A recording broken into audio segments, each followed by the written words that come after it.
এটা আমরা যেটা দেখছি সেটা হচ্ছে চেন ড্রাইভ।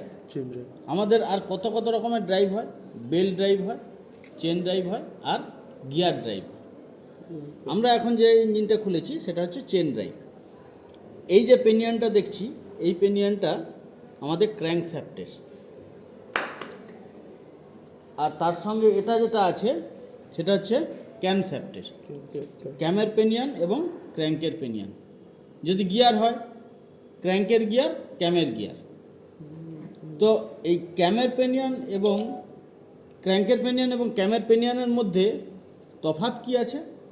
ক্র্যাঙ্কটা হচ্ছে ছোট, টি তো কম, ক্যামের পেনিয়ান বড়, টি তো বেশি। কত থাকে? এটাতে যদি 20টা থাকে, এটাতে থাকবে 40টা। তাহলে এটা যদি দুপাক ঘুরে, অর্থাৎ ক্র্যাঙ্ক শ্যাফটের পেনিয়ান যদি দুপাক ঘুরে, ক্যাম শ্যাফটের পেনিয়ান ঘুরবে এক পাক। ক্যাম শ্যাফট দ্বারা কি অপারেট হয়? এই ভালভগুলো অপারেট হয়। তো আমরা এখন যেটা করতে চলেছি, টাইমিং করতে চলেছি।